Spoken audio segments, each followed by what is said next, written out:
Good afternoon and welcome to Horeca Magazine's third webinar. This year has been a year unlike any other. At Horeca, we focus on the hospitality, restaurants, and catering sectors, hence Horeca. And there's no doubting that 2020 will go down in history as the year these sectors went into suspended animation throughout no fault of their own. Since the start of this pandemic, the government has launched several schemes to assist the economy, and one in particular, the vouchers, was focused almost entirely on the hospitality industry. This industry is possibly the one that needs the most support to overcome the current situation. Expectations are high. Can last night's budget deliver the right mix of support and incentives to revitalize the sector? Was the budget the vaccine the industry desperately needs? This afternoon, our panel of experts will review the measures and initiatives put forward by the Finance Minister and evaluate whether these are the right medicines needed for a comeback. To discuss these messages, we have Roderick Gregg, a certified public accountant and Managing Director of Business Consultancy and Management Services. 30 years after setting up BCMS, Roderick continues to direct and manage the firm. From Victoria, we have the Chief Executive of the Go to Tourism Association, Joe Muscat, who is a hotelier by profession. Before taking up his current position, Joe is General Manager of the Calypso Hotel in Marsalfort. Our third panelist is Ruben Buttigieg, President of the Association of Catering Establishments. Ruben is also Managing Director of RM Business Advisors. He's an accountant and management consultant and President of the Malta Institute of Management. Also scheduled to attend was Philip Fennick, Deputy President of the Malta Chamber of SMEs. Philip called me this morning to say that due to a family emergency, he is unable to participate this afternoon. We also have two pre-recorded messages, one from Dr. Gavin Goulia, who is Chairman of the Malta Tourism Authority, and one from Mr. Robert Arrigo, the Shadow Minister of Tourism. I'd like to play Mr. Arrigo's clip first and listen to his take on last night's budget. Il-biraħ smajna d-diskors tal-budget u fej jidħol l-industrija li tinkludi l-Malta ma tantx kien hemm fuq x'tikkommenta u tgħid. L-industrija għaddejja minn ħin ħażin ħafna. L-iktar li tinkwetani li m'hemmx pjan fil-futur jew fit-tul għal wara li noħorġu. I fail to see the message. Can any of you see it? Waqt postijiet oħra qed jgħinu ħafna iżjed mit €800 fil-xahar li qed jagħti l-gvern. Franza per każu qegħdin bil-90% u bdew ukoll it-testijiet fl-airports at a charge imma bdew anke bir-riżultati malaj aħna qegħdin lura. Nistgħu nerġgħu nirriżentaw il-vouchers u nagħmlu 800 fix-xahar. Tajjeb. Ma daw injections li mbagħad l-effetti tagħhom imorru malaj. Aħna rridu li konna pjan fit-tul, pjan meta noħorġu minna mill-upgrading li nistgħu nagħmlu anke issa, minflok li noqogħdu ma nagħmlu xejn u skantani wkoll l-Air Malta hemm 10 linji fuq l-Air Malta u l-unika ħaġa li hemm hija li ħanitolbu state aid mill-Ewropa. Ma tantx impressjonawni daw l-affarijiet, ma tantx impressjonaw stakeholders fl-industrija li għandhom bżonn survival packages sakemm aħna noħorġu mill-virus u mbagħad il-viżjoni tal-gvern u forsi anke tagħna naħseb tagħna aħjar minn tal-gvern li ejja ħankunu dak li konna u aħjar. Niftakru li ħafna pajjiżi ħajħorġu minn din il-virus b'saħħithom.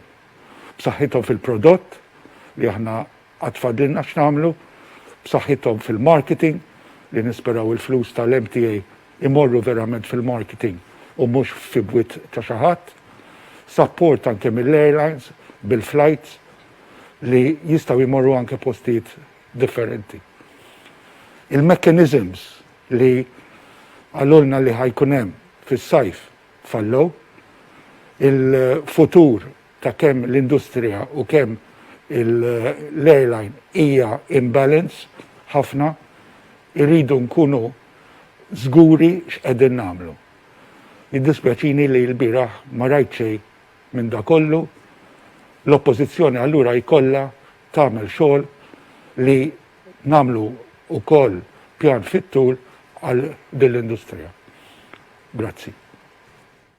Thank you, Mr. Rodrigo, for your insights and thoughts. And now here's Dr. Golia's message. Good afternoon, Terence. Good afternoon, everybody.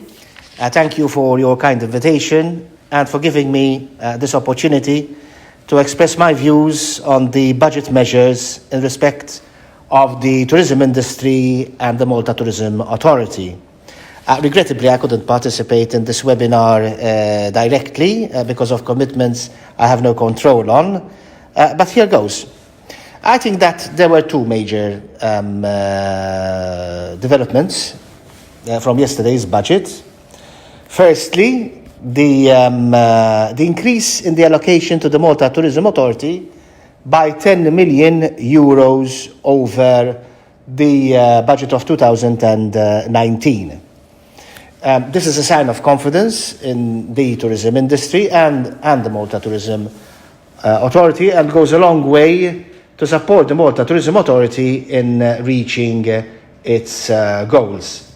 This will help us very much in applying our marketing weapon, because there obviously will come a time during 2021 when we will be positioning ourselves in order to bounce back as quickly as possible. Not that we are not doing it or didn't do it during 2020, but obviously the increase in the allocation will encourage us more in order to market aggressively when the right moment arrives during 2021.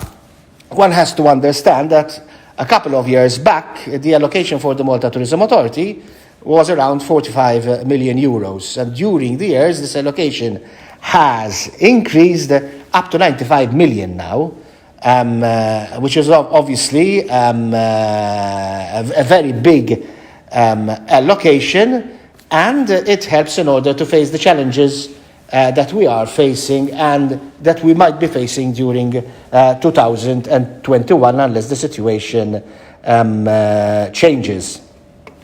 Besides the increase in the allocation, there were then other interesting indirect developments which are also very positive. Naturally, the wage supplement, it comes as no surprise really, because it was in the air that the wage supplement will be increased, will be extended, as it in fact is going to happen.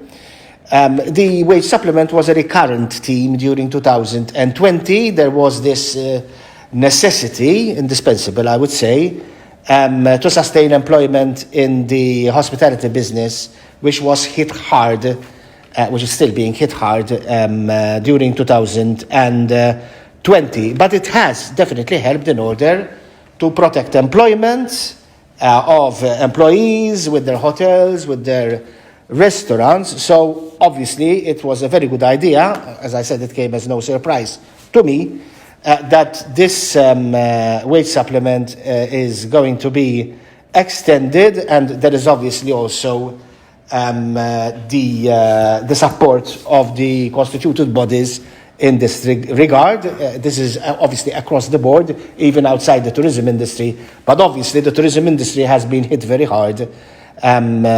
So this is a very positive development for the tourism industry. Another interesting development is the changes in the threshold for VAT exemption. This has increased from a ceiling of 20,000 to 30,000, and I think this will go a long way to help startups in the tourism industry, as well as also current operators. And this will also help in order to reduce bureaucracy for all operators, not only in times of normality, but more so in times when the industry is facing challenges.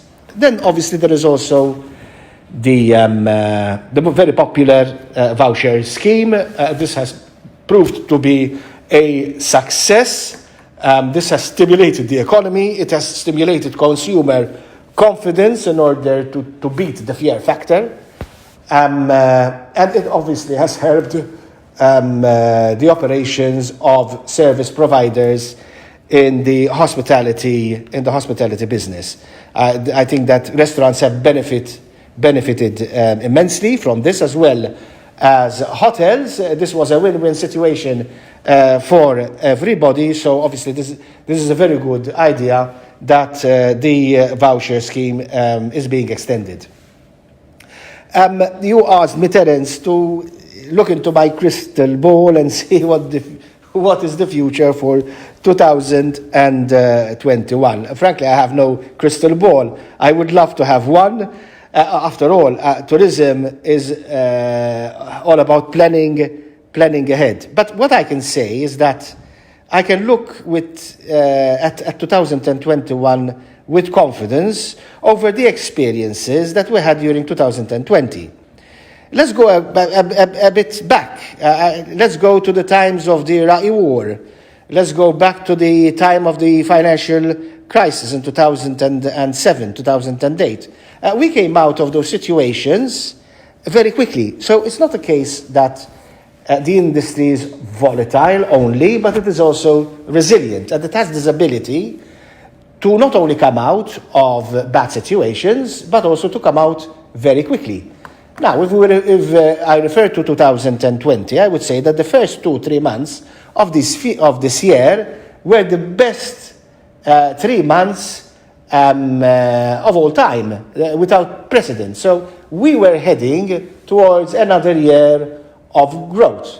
Now, if you look after that lull between March and July, if you look at August, the NSO has reported that we had more than 100,000 tourists visiting Malta. Now, this is from a situation of 0. So you will see that there is a sort of repeat, in the sense that we are not only capable of coming out of a problematic situation, but of coming out of it in a very quick way. So I would look at 2021 with confidence, also because coupled these factors with the possibility, or rather the probability of having a vaccine. I refer to the Prime Minister's words yesterday, and also the Minister of Health before him, that a vaccine might not be a long way off.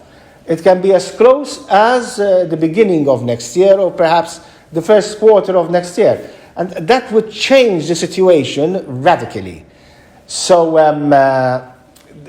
provided that we find a vaccine, and considering that the industry is resilient and that it can come out of a bad situation in a very quick way, then yes, perhaps we can look at 2021 with more optimism than we did during 2020.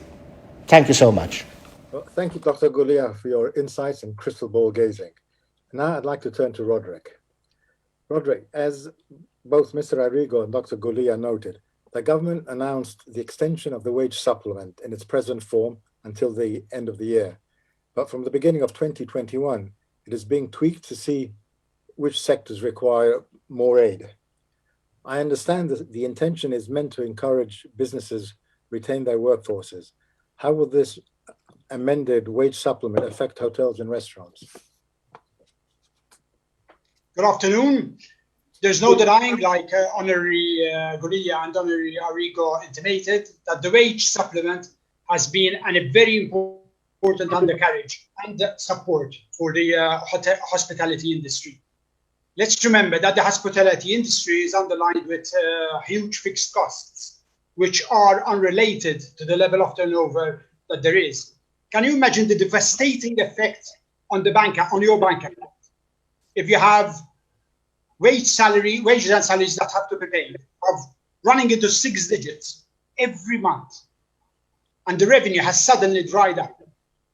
That was the situation we had to face last March or April when they shut down. So there's no denying the fact that the wage supplement was an important aspect of keeping the industry alive. But of course, hospitality industry is burdened with other fixed costs, not only wage costs. For example, even energy. Energy is part variable, but also part fixed. Because, for example, your hoteliers cannot just switch off the boilers just because they have low occupancy.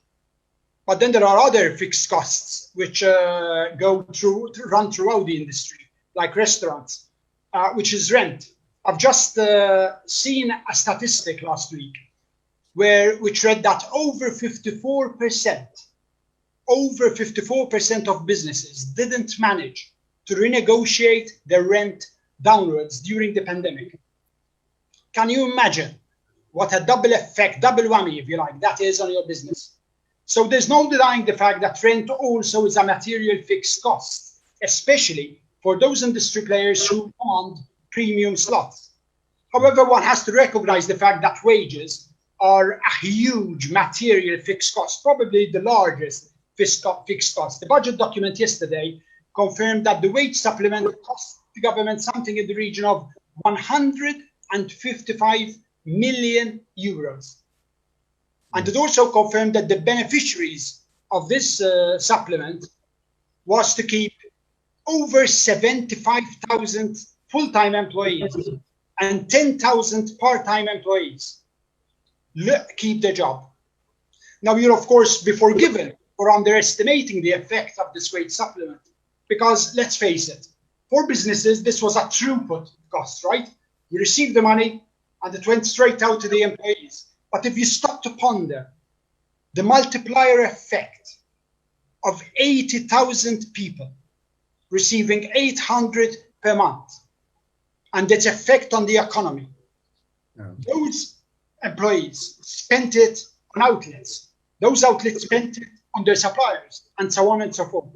So you immediately realize that it was such a pivotal, if you like, aspect of the government support, which went far beyond in the economy to the tune much further than 155 million. But obviously, if we rewind back to April, let's face it, to my mind, there's no denying the fact that this wage supplement was a knee-jerk solution by the government. Both because the government didn't have the luxury, neither of time nor of statistics, to come up with something to support the economy. So the government said, okay, so we'll have an XA and an XB. An XA will benefit to the tune of 800, and XB get 160, and at least it gave some sense of stability to the industry. But of course, it's an open secret that not all businesses fit squarely into an XA and an XB. And some were even severely hit, even though they weren't an annex company, if you like. Now, to my mind, and with her first-hand knowledge, I think the government has been very flexible in allowing at least an exception to non-annex companies approving their case that they were severely hit to be eligible for the wage supplement. Some were approved, some were rejected, because obviously there are real constraints in everything. Now, the government, I think, is being intelligent, if you like, with this measure in fine-tuning the wage supplement. Because now, with the benefit of 9 months behind it, it can come up with tailor-made industry-specific wage supplement to support all the other supporting businesses around hotels. Let's face it, travelers come to hotels for a holistic overall experience. And it's in no one's interest, Terence, to say that the last thing we want to see are travelers going to hotels which are surrounded with outlets, which have in the meantime closed down. Exactly. Terence, back to you. Thank you. Ruben, a week or so before the budget, you met with the Prime Minister and presented your association's wish list for the budget. Firstly, were your expectations met last night? And secondly, and more specifically, the second round of vouchers will be launched in January. However, the allocation for the hospitality and F&B sectors has been reduced from 80 euros to 60. How do you feel about that? And do you agree with a timeline, or would you have preferred the vouchers at, say, Christmas? Yes, thank you, Terence. I'd like to go a little bit back to answer your questions, actually. 2017, 2018, and most of all 2019 were possibly the best years for the industry I represent. And up to mid-February this year, the indications were, as Mr. Gavin Gouria said, were that the year would be another positive one, in spite of the fact that it would not have been as good as 2019. Come third week of February, and the international news started talking about COVID, sales dropped down in an incredible manner. It was obviously emergency in the sense that I remember clearly talking that sales between a Friday and a Monday went something down like 50% or 60% when compared to the previous week. So we immediately started talking to government on the issue, because there was an evident need that we needed to either rectify the situation or take measures to avoid massive unemployment. Hats off to government on this, because we were welcomed immediately, and not just us, all the stakeholders, and give and take, we came up with this mechanism. Now we call it wage supplement. So at that point, certainly, it saved the tens of thousands of jobs we were talking about.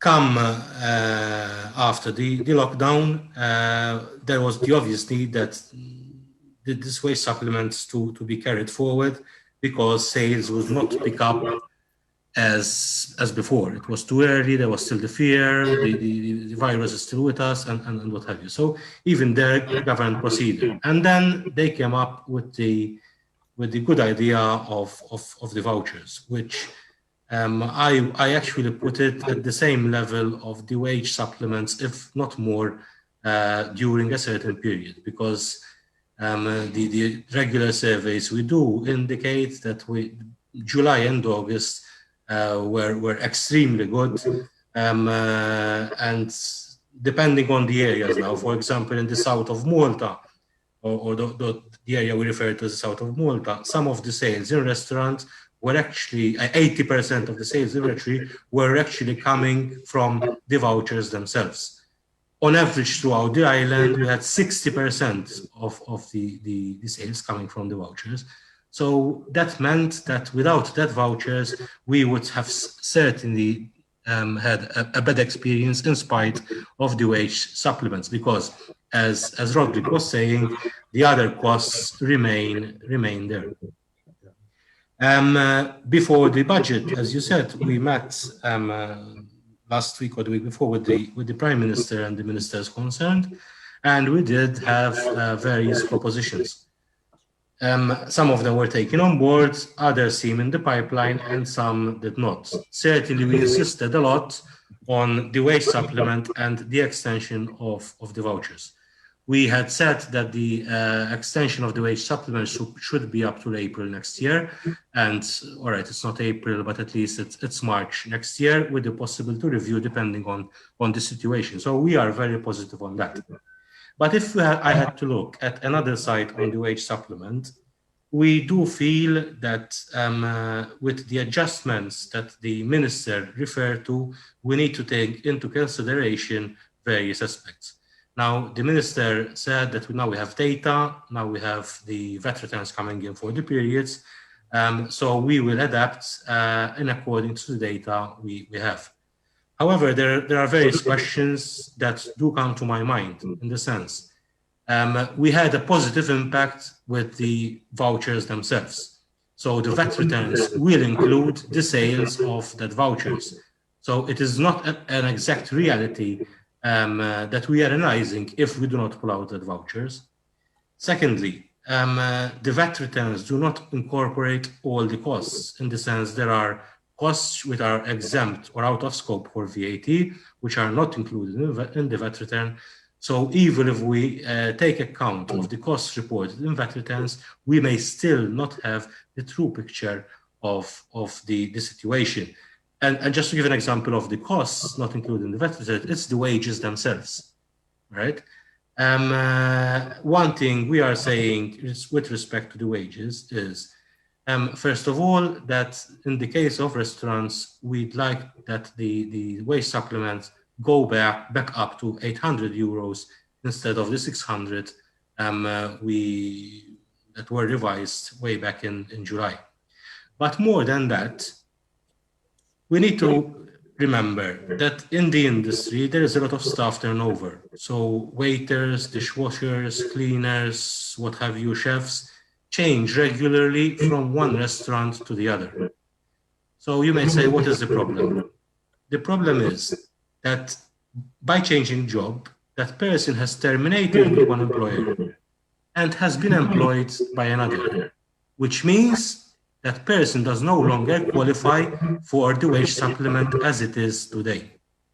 So what we are saying is that given the turnover in the sector, this thing should be taken into account, because today we have restaurants reporting that 40%, only 40% of their employees are actually now covered with the wage supplement.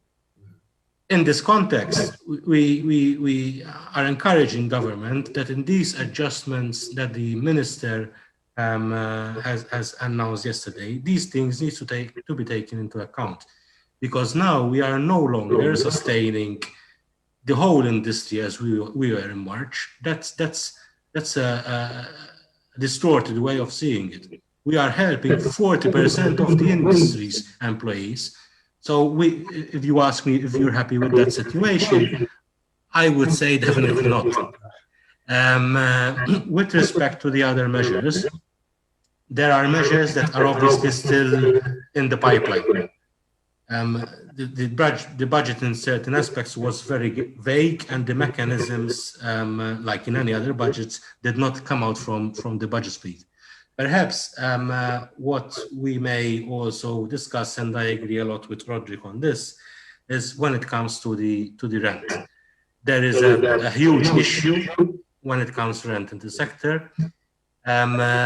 To be fair, during the actual shutdown of the restaurants, there were many landlords that have accepted to either reduce the lease, the rent, or actually waive it. Obviously, not everybody did. However, as soon as we moved out of the lockdown, the landlords expected now that they have their full rent back. But the fact that the restaurant opened the doors, we didn't have a flock of people going back and business as usual. And let's not forget that the rent, when this came up, was in an upward trend, possibly an unprecedented way. The rents were going up. So that is an area that we would like to explore. We have a similar situation of the rents and landlords if we go back to another crisis during World War II, but obviously that's beyond the scope of this summer. But we did have a similar situation with the problem of rent. There are a lot of other positive things in the budget. Obviously, I told you the two things that were most positive for us, and also how we would like them to improve. Yes, we would like to see the vouchers out for Christmas. We feel that, or at least the feeling that we get from our customers is that not that people do not have money at this stage, it's that people are afraid of the stability of their income. So they're staying back from spending their actual money. So if you go and see the bank deposits, possibly you'll find them higher than the previous months. Granted, no one is spending. So we need to take these into account. Now, the 100 vouchers, 60 for restaurant and 40 for the other outlets, I would say I obviously would have preferred it as it was. But if we take into account a holistic approach, and that these vouchers will also boost other parts of the economy, as Roderick would say, it's a multiplier effect. So you start generating a more good factor, so people start encouraging themselves more to go out. So we do appreciate that move, but we would have preferred it if that move would have happened during the Christmas period to ensure that the Maltese may enjoy the Christmas as much as normal as it could be. But when you had your meetings with the Prime Minister and the question of vouchers came up, did you request vouchers for the Christmas period, or was this not discussed? No, it was discussed. There were different views about it, in the sense that there was a view from the government side that there is the possibility that the Maltese would, in any case, want to enjoy their Christmas and possibly, however, with or without the vouchers, spend that. We are not so sure about that statement. So government kept in its position on this. They may be right, we may be right. We'll see this when the time comes. No, thank you. Joe, your primary focus is naturally Gozo and the well-being of the industry there. Now, did you hear what you were hoping for last night? First of all, I would like to thank you, Terence, and Horeca for the invitation to sit on this discussion. Well, to come to your question, I can say that my answer is yes, as well as this is the reaction basically after each budget speech. However, this year's budget includes several measures that we were really hoping to hear about by Minister for Finance. Obviously, the wage supplement up till end of March 2021, as well as the tweaked voucher scheme, were measures that featured prominently in the GTA's proposal. We were really and truly expected to be announced in the budget. So measures we have had, they were really the lifeline for the goods and establishments to continue with their operation during the hard months of COVID. Basically, these two measures managed to keep in numbers the layoffs by the tourism establishments here on Oz. In all, as Gozo Tourism Association, we have presented to the authorities, mainly the Minister for Finance, the Minister for Gozo, and the Minister for Tourism, a list of 34 budget measures cover several topics like connectivity, product, human resources, as well as measures. However, some of the Gozo Tourism Association proposals were included in yesterday's. It can mention the introduction of the fast ferry service between Malta and Gozo. Again, this has been included in the budget speech, and we hope this will be the last time that is included in the budget speech, because in real fact, this service would be introduced. Other DTA proposals included in the budget were the investment we asked for in sports facilities, because we see that sport is an issue that can really help the tourism industry, especially in mitigating seasonality, as well as another proposal which is very interesting, the updating of the Gozo Diving Master Plan, which ironically was done way back in 2006 through EU funding. And this needs to be updated to reflect the needs of this important. Obviously, we have to mention Port Ferry that is here to stay, Port Ferry that is really helping a lot the connectivity between Malta and Gozo. These measures have to be taken also in the context that the first time has set up an authority, OZO Regional Development Authority, which the Association sits also on this authority. So most of the implementation through a holistic strategic plan going to be put forward by this authority definitely will be in the hands to implement. Otherwise, although in the budget several measures to address the island connectivity were mentioned. However, PSGTA did not hear anything with regards to the either by helicopter, neither the fixed wing operation. This is for us another means of connectivity that we are getting, maybe also at the expense of the long-term massive investment, for example, that being contemplated for the undersea bed tunnel. GTA, we believe that an early, short, and medium-term infrastructural upgrade towards the inter-island connectivity, and especially in enhancing the airport transfers for tourism destination goes on. We even did not hear, for example, anything with regards to teams to entice our tourism establishments to upgrade their product, especially during these quiet times. Now is the time that we upgrade our product in order to be in line when we actually restart the tourism industry. So yes, we can say that there were a mix of yes measures as well as no measures. Okay, so if I might just say on the housekeeping, could you get a bit closer to the microphone because it was a bit difficult to hear you on occasion. I see, all right. Thank you, Joe. Okay, Ruben, if I can come back to you. In its reaction, the MHRA says, and I quote, the social initiatives in this budget will inspire a feel-good factor across all society. Do you agree with the statements? Does the budget meet the needs of your associates members? Well, I think overall the budget did have the specific target to encourage or promote or have this feel-good factor.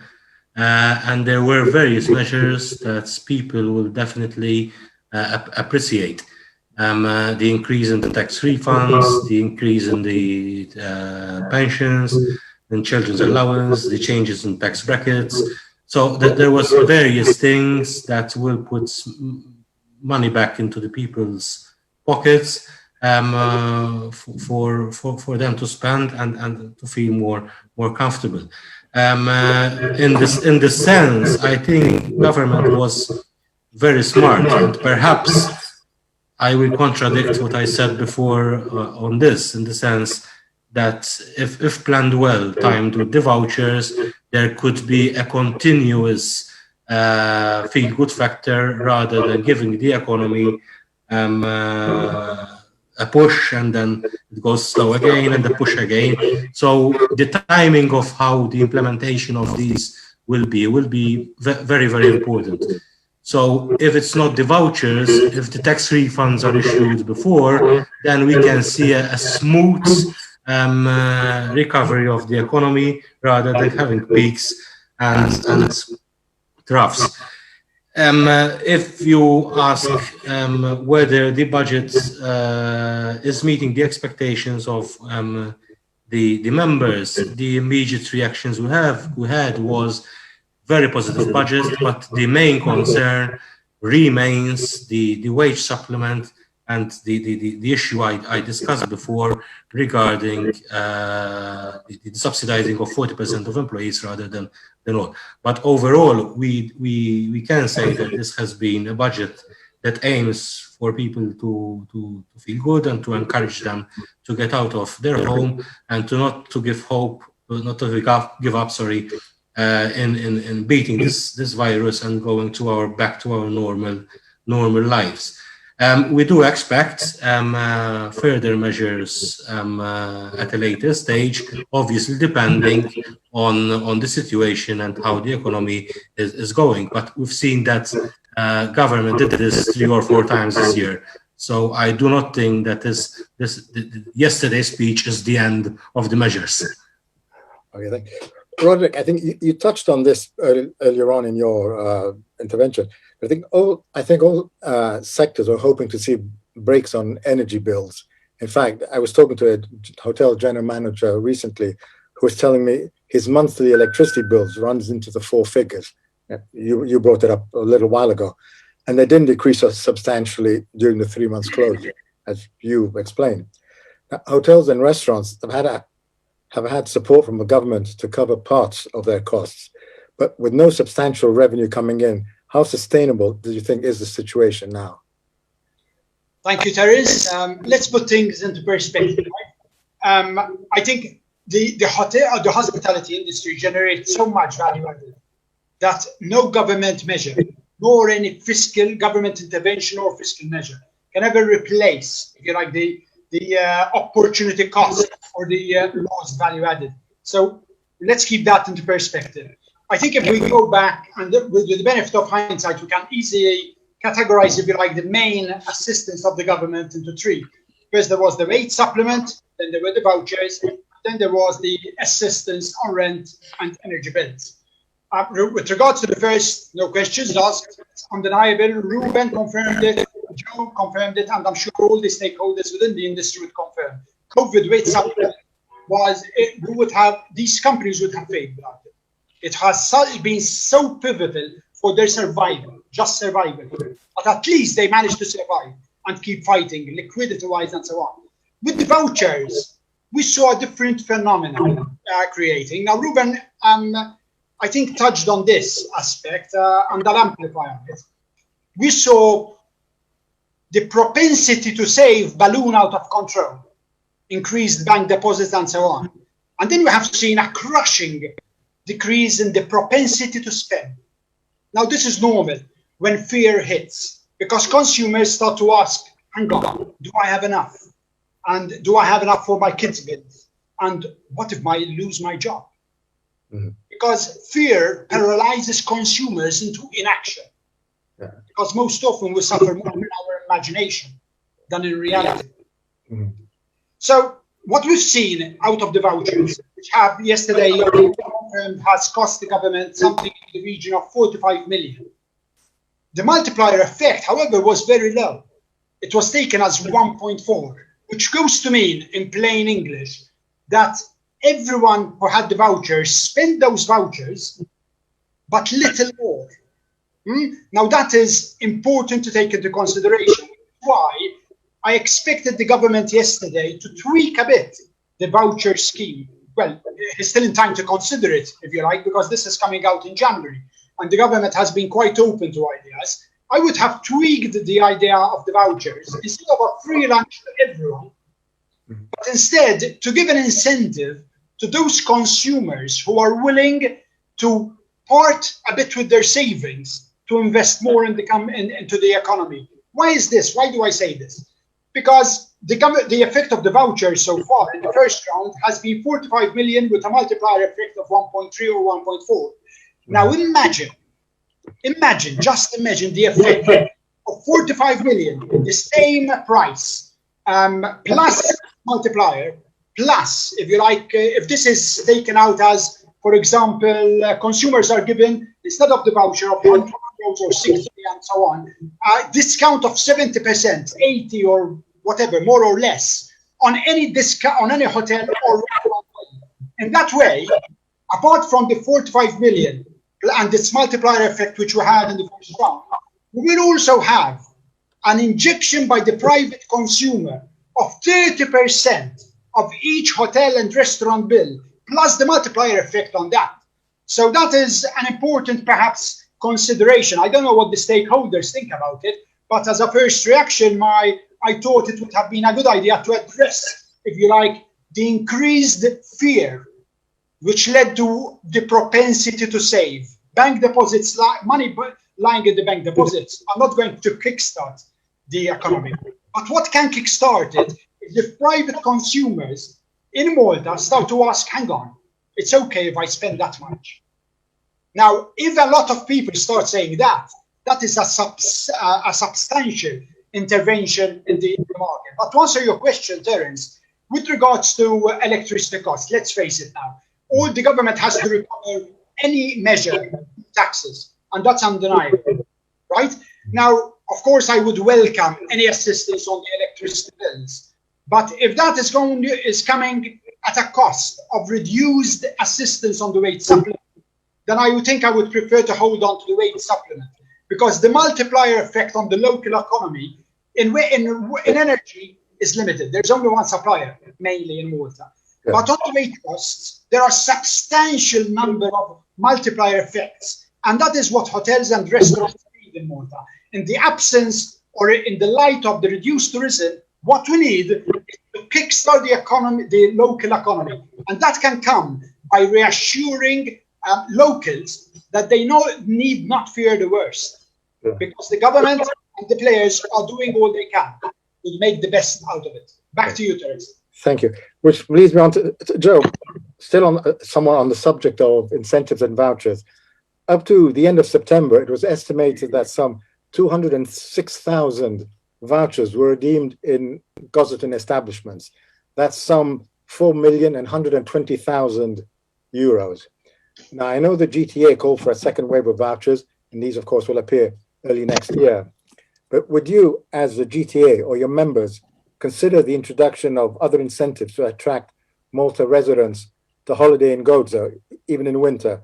And maybe offer one night free with 1 night paid, half board for B&B, or certain incentives of that style? Yes, as mentioned earlier, we lobbied hard also for the reintroduction of the vouchers, and especially to be redeemed during the winter months of 2021.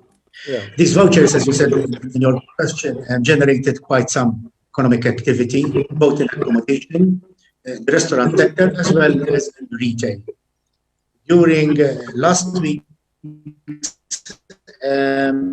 business breakfast organized by the Minister for Economy, it was revealed that the blue vouchers generated €7.16 in multiplier effect, while the red vouchers created €16 something cents. So you can imagine the multiplier effect on those 4.1 million that they had on Gozo. Now that the time of redeeming these present vouchers will terminate basically by the end of this month, in the tourism sector here on Gozo, we're going to have the seasonality in November and in December, which we strongly promote with the only market which is available basically right now, which is the domestic market. And I have to say that in this situation, we have this lifeline of the domestic market from mainland to the sister island. However, we are already in discussions with the authorities in order to come up with incentivized ferry fares in order to entice the domestic market for these last 2 months of the year. There is already quite some indication that we found in the accommodation establishments here in Gozo, and for the festive period, which this augurs very well in the present circumstance. However, the tourism sector on Gozo understood quite some time ago, the beginning of the COVID pandemic, that the domestic market can partially mitigate the negative effect coming from lack of arrivals here. Therefore, several establishments have already been doing their respective and giving out their special offers to entice as much as possible customers to holiday or eat in their respective. Yet, we as JT are also in discussion on an offer a package of incentives, including reduced ferry fares and special offers by individual establishments. Furthermore, we are presently also exploring how to target diverse segments of the population on the mainland, a luring reason why they should overnight during the winter months. At present, this is all work in progress. Hopefully, we will introduce and announce some measures in the coming week. Oh, that's great to hear. Thank you. So, Ruben, I know, over the past few months, and a number of eateries closed down in Malta. Yet I also know several new ones have been opening in the last couple of months. And right here in Mostar, where I live, there's a new restaurant announcing its opening this winter. There appears to be sort of conflicting messages here. What's your take on this? I mean, some close. Well, not really. When all this started, we already started estimating that 5 to 10% of existing operations will close, in spite of government intervention. And we do have a number of restaurants that did actually close. With respect to those opening, there are various things that one needs to keep in mind. So we have a few that were actually forced to close their previous establishment and open a new one for one of the reasons reported, at least, was the one we mentioned before. The landlord did not budge on reducing the rents, so they had no choice but to move away. Others were in the middle of an investment. So the choice was, I either take this opportunity to finish up my project or just call it a day and do not proceed with my investment. Let us remember that up to before COVID, restaurants were encouraged to invest in the sense that the industry, as we said before, was growing. So many decided to proceed with that investment. We have encouraged them and helped them also to tap into funding opportunities to proceed with their projects. So even here, there was a lot of assistance from the authorities, from various government agencies. There was also those that took the opportunity and who are possibly financially more stable than others, that took the opportunity to take over operations which were in dire straits and then improve on them. So there are various scenarios. The reality is that we will continue to see these scenarios, particularly if the situation goes worse with the virus, because if government does not continue to sustain the way it's sustaining, we literally will have survival of the fittest. So then the cash-rich entities will start either taking over for nothing the less performing financially wise entities, others that not could sustain the expenses and will start to be closing down. We will see more closures in our view, in the sense that yes, government is assisting, yes, there are the vouchers, yes, we will create a feel-good factor, but there is a part of the industry that will give up hope. But more than that, we have a factor that we have not discussed today, because today we said, let's give, including myself, let's give the consumer more energy, more power to go out there and spend. But I'd like to mention that as the season gets colder, many restaurants will have less spaces to serve in. We will not have outdoor dining, and with the current social distancing, it will be impossible to cover the costs they have. We have a scenario in Malta where we have a lot of small restaurants. So with a 3-meter distance between one table and another, we have restaurants that will have 1, 2, or 3 tables maximum. Now, with 1 or 2 tables, you still have to pay a chef. You still have to pay a waiter. You still have the electricity bills. You still have everything, but definitely not sustainable. So even that we will need to monitor. And thankfully, I must admit that there is continuous discussion between our association and government on this matter too. Hopefully, together also with the health authorities, we will find a solution to reduce those 3 meters. We do have our propositions to be fair, that we have seen in other countries. And with sectors in Malta, they have worked, like in the sectors of technicians or hairdressers, nail technicians, sorry, or hairdressers. What I'm talking is about one perspex between tables and two different ventilation systems within restaurants. That's quite an investment to start off with as well. Exactly, and that's why we are discussing with our members and with government, because we do wish that there's an incentive for that as well.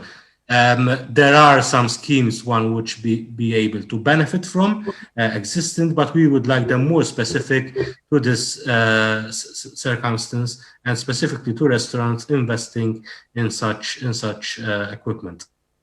Thank you. And now, finally, gentlemen, because we're approaching our deadline, a lightning round here. You have 20 seconds each. Is it thumbs up or thumbs down for last night's budget? Roderick. Thumbs up.